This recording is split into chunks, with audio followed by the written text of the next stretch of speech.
लोकवृत्त मराठी, लोकशाहीचा खरा आवाज. राष्ट्रवादी काँग्रेसच्या अंतर्गत वर्तुळात सध्या प्रचंड उलथापालथ आणि वेगवान राजकीय हालचाली सुरू आहेत. उपमुख्यमंत्री आणि राष्ट्रवादी काँग्रेस अजित पवार गटाच्या राष्ट्रीय अध्यक्षा सुनेत्रा पवार यांच्या मुंबईतील देवगिरी या शासकीय निवासस्थानी काल झालेली प्रमुख नेत्यांची बैठक कमालीची वादळी ठरली होती. या बैठकीत पक्षांतर्गत झालेल्या घडामोडींवर चर्चा झाली. राष्ट्रवादीच्या राष्ट्रीय कार्यकारिणीवरही चर्चा झाली असून पक्षाच्या अध्यक्षा सुनेत्रा पवार यांनी मोठा निर्णय घेतल्याचं समोर आलंय. मंगळवारी झालेल्या राष्ट्रवादी अजित पवार गटाच्या या बैठकीत ज्येष्ठ नेते सुनील तटकरे यांनी आपली नाराजी थेट आणि उघडपणे बोलून दाखवली होती.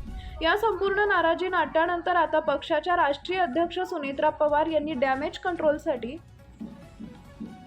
एक अत्यंत महत्त्वाचा आणि मोठा निर्णय घेतला असल्याचं खात्रीलायक वृत्त आहे. पक्षाच्या नव्या कार्यकारिणीवरून सुरू झालेल्या या वादावर पडदा टाकण्यासाठी राष्ट्रवादी काँग्रेस आता आपली सुधारित नवीन यादी लवकरच निवडणूक आयोगाला सादर करणार आहे. यापूर्वी पाठवलेल्या यादीत ज्येष्ठ नेते प्रफुल्ल पटेल आणि सुनील तटकरे यांच्या पदाचा कुठेही उल्लेख नव्हता, ज्यामुळे त्यांना पदावरून दूर केल्याची जोरदार चर्चा राजकीय वर्तुळात रंगली होती. शिवाय अनेक नवख्या चेहऱ्यांना थेट कार्यकारिणीत स्थान दिल्यानं पटेल आणि तटकरे कमालीचे नाराज होते. सूत्रांनी दिलेल्या माहितीनुसार या ज्येष्ठ नेत्यांची नाराजी दूर करण्यासाठी उपमुख्यमंत्री आणि पक्षाच्या राष्ट्रीय अध्यक्षा सुनेत्रा पवार यांनी नव्या यादीत मोठे फेरबदल करण्याचं ठरवलं आहे.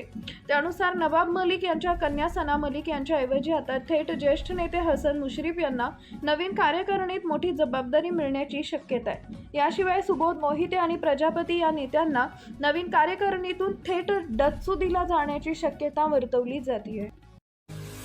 महत्त्वाच्या बातम्या पाहण्यासाठी आमच्या लोकवृत्त मराठी न्यूज चॅनलला यूट्यूबवर सबस्क्राईब करा आणि बेल आयकॉन प्रेस करा.